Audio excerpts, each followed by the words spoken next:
qu'il ne soit pas le plus riche ou le plus puissant, il est sans aucun doute, par la polyvalence de son génie et de ses réalisations, le plus grand de nos self-made men.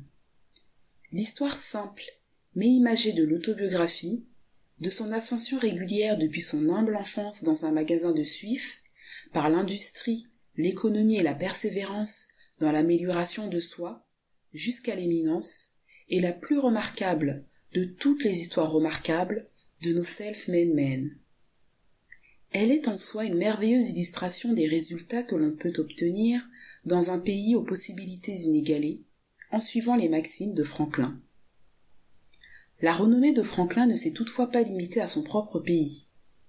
Bien qu'il ait vécu au cours d'un siècle marqué par l'évolution rapide de la pensée et de l'activité scientifique et politique, un juge et critique aussi avisé que Lord Jeffrey, le célèbre rédacteur en chef de l'Edinburgh Review, a déclaré il y a un siècle que d'un certain point de vue, le nom de Franklin doit être considéré comme plus élevé que tous les autres qui ont illustré le XVIIIe siècle. Distingué en tant qu'homme d'État, il était également grand en tant que philosophe, réunissant ainsi en lui un rare degré d'excellence dans ces deux domaines, dont l'excellence dans l'un ou l'autre est considérée comme le plus grand des éloges.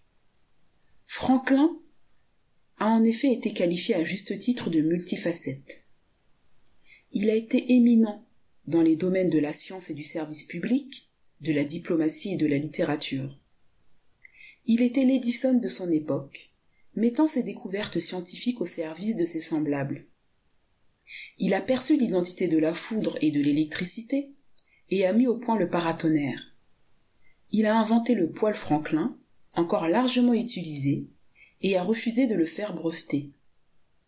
Il possédait une sagacité magistrale dans les affaires et les affaires pratiques. Carlyle l'appelait le père de tous les Yankees. Il fonda une compagnie de pompiers, aida à la fondation d'un hôpital et améliora le nettoyage et l'éclairage des rues. Il développa le journalisme, créa la Société philosophique américaine, la Bibliothèque publique de Philadelphie et l'Université de Pennsylvanie. Il organisa un système postal pour les colonies qui fut la base de l'actuelle poste américaine.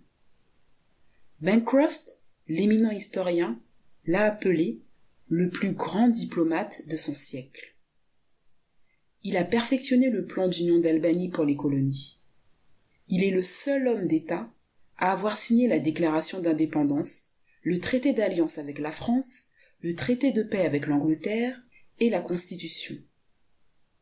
En tant qu'écrivain, il a produit, dans son autobiographie et dans l'almanach du pauvre Richard, 2 œuvres qui ne sont pas surpassées par des écrits similaires.